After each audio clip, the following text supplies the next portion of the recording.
The two auxiliary fans, red arrows, are mounted in front of the engine fan, shroud, radiator, and the AC condenser.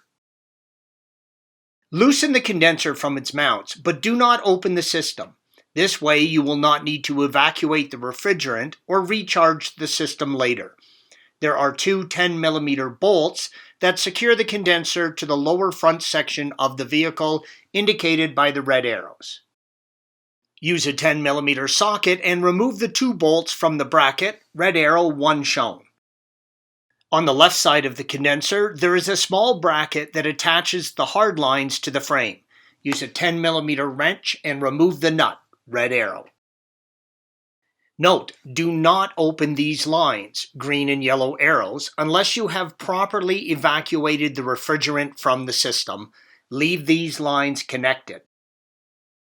There are two plastic trim pieces, one on each side of the condenser, red arrows already removed, that are held in place by two Phillips head screws on each piece. Remove the screws and the pieces. Gently pry up and remove the two clips on the top of the cross member that hold the condenser in place. Red arrow 1 clip shown. Lift the condenser up and tilt it back, red arrow, to give you access to the fans, separated from the condenser. Move the condenser until you have enough room to access the fans and the trim pieces. Do not separate the AC lines, red and yellow arrows. The fan trim piece sits in a groove, yellow arrow, along the bottom of the condenser and is attached by 6 plastic push-pull pins. You can see the locations of the pins by the red arrows. Use a trim removal tool and remove the 6 pins, red arrow 1 shown. The pins, red arrow, are designed to separate by the center section pulling out to remove them and pushing in to lock them in place. Be prepared, as most of these will not cooperate and will usually break when you're trying to remove them. I recommend you order replacement pins before you start. Separate the wiring connection for each fan, red arrow 1 shown.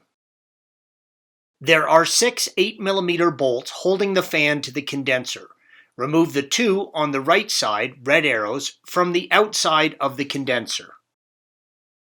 I find it easier to remove the 2 on the left side from where the bracket meets the condenser, red arrow. Remove the 2 8mm bolts in the center mount, red arrows. The fan will be free at this point, so make sure it doesn't fall. You can now remove the fans from the vehicle, red arrow. Make sure to clean out all the dirt and debris you will find behind the fans, red arrows. The fans can be replaced separately. They share a common mount in the middle and are secured by 2 8mm bolts as indicated by the red arrows. If you are replacing the left side fan, make sure to change over the mounting bracket and the 2 8mm bolts, red arrows. Installation is the reverse of removal. Thanks for watching. Click here to view the original article along with hundreds of other DIY content for your car.